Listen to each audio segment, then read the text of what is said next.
What's going on, everybody? Welcome back. We are back with another video. This video is under the Fair Use Act, and the Fair Use Act is in the description box of the video as well as the About Me section of the platform. The Fair Use Act is used to educate you guys on what we are covering on this particular platform. Please keep in mind that this video and all my videos are allegedly as well as educational purposes only. Well, at the time of doing this video, I don't even know what I'm going to caption it at this point, but these are all topics that I thought was interesting, that I thought was, worth talking about. We're going to get into the whole Knicks game and how it played out and, excuse me, how they was allowed to make such a comeback. Now, a lot of people were folding on Facebook and they were saying, I'm going to turn. One of my friends was like, I'm going to turn. Like, I can't do this. And, then in the end, she was saying, oh, my pressure up. Oh, it was too much.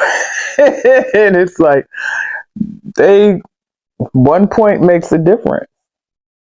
And I feel like they knew that what they had went through last game with the pushing and the, like, basically it was like they was playing football last game. No one in trouble or anything like that. I'm hearing some things with the coach situation, but we're going to talk about that in a later video.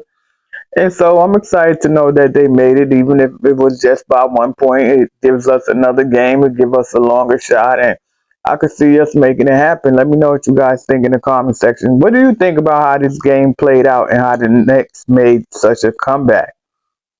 No one believes it, but they did it. They didn't come to play, right? They know that the last game wasn't in their favor. They know that the energy was off because the man from the house, he was there. And the energy just was off. People was on pins and needles. They weren't sure how to act, if we could yell or not yell, or, And so they made it happen. 1 point matters. I want to talk about this Remy Ma and Claressa Shields situation. Now, the comment section has really, really been going above and beyond, pointing fingers. They even got different artists all wrapped up in this situation. And my thing is this: whatever happened or is happening, happened. Everybody's thing is, and they've all been standing on the fact that even if Remy is doing something, it's not loud, it's not visible, right? This one, she wants it known. She's building hashtags. She's mad at other boxers because they're being acknowledged and she's not being acknowledged. But she picked her side. Her side was to ride with her. My man, my man, my man. So why are you mad at these ladies for picking the side that are wanting to see them shine, wanting to see them elevate, and putting them in rooms that you haven't even been in yet? Why are you mad with them? Then, the money, the house, the car, you got all this stuff going on. Don't you know that people, a lot of celebrities that have all that going on are sad or miserable? A lot of them got addictions and things allegedly. So that doesn't make you happy. It helps people hide well, but it doesn't mean that they're necessarily happy. It's like you mad at the wrong people for what? You're mad at these ladies for staying focused, right? You're mad at these ladies because no one is putting anything out front that's making them look like who they are isn't who they are, like with you. And it's like, why the shade? Why are you giving everybody shade because you're not in those rooms? You decided that. That was something you decided. That was something Pap decided. He said over and over again, I'm the one that made that deal happen. I'm the one that's this, and I'm the one that's that. Like he's taking total accountability for everything that you stand for within the last year or so. You don't see that either? He's taking accountability for everything except giving you a ring except living with you. It's like, yeah, we got something going on, but I'm not sure how serious it is. You're the only one who's making it serious.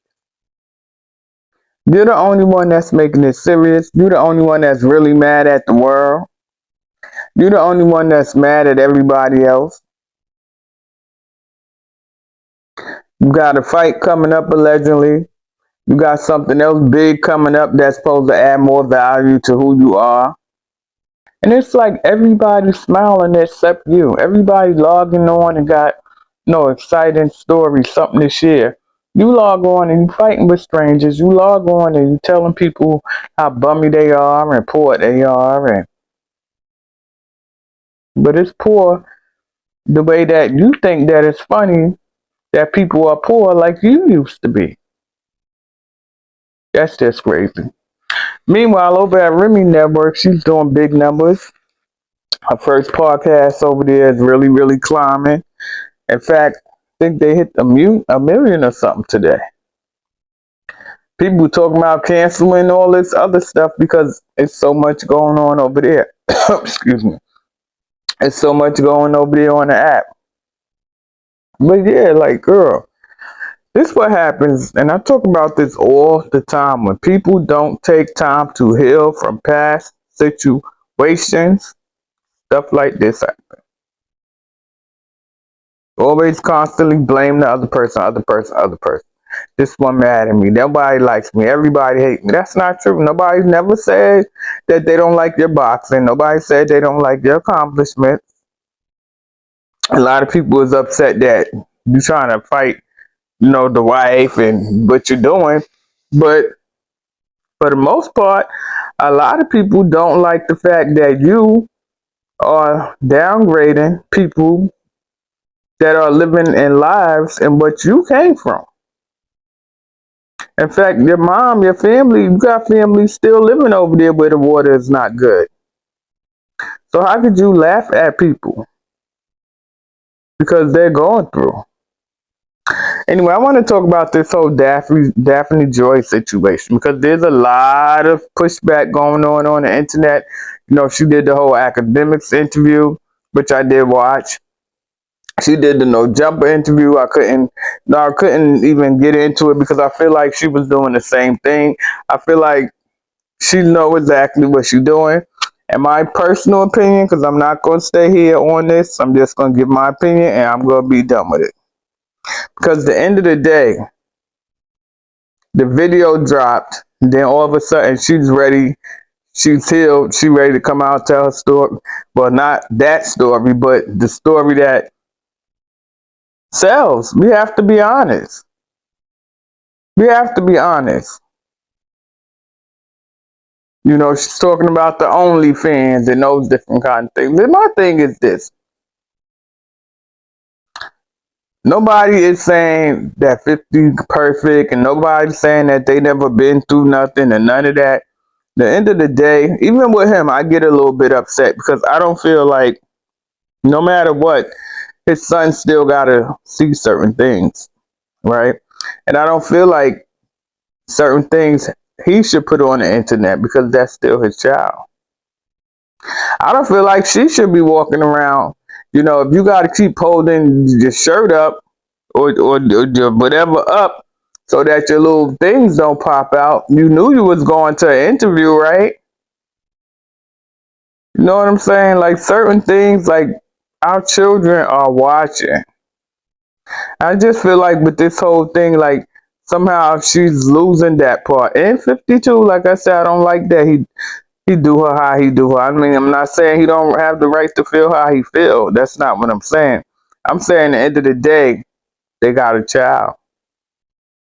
But yeah, I don't see her, it wasn't an interview about what happened and how it happened and as far as Diddy or whatever the case. It didn't, I didn't hear anything asked about, the stand and why she did what she did with that or whatever the case. But I'm going to say this in the most humblest way. If I was everybody, I would be careful. And that's just my opinion. That is my opinion. And this whole video is still allegedly. But I would just be careful.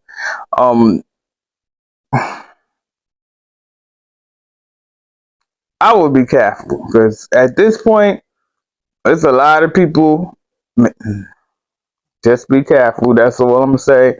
I would be careful what I said, how I said it, who I spoke on, and all that. Like, you just don't know. You don't know. You don't know. But anyway, I'm gonna get on out of here. Y'all hit the like button, subscribe to the channel. You can check her out on Academics or No Jumper, whatever way. You know what I mean? But I just thought that it was something to kind of speak about because I thought it was interesting. Not that she's doing interviews, but the way she's showing up to do interviews and the things that are in play for conversation. You know, I don't get it. Y'all hit the like button, subscribe to the channel. Love on those that love on you, and pray for the world. Peace.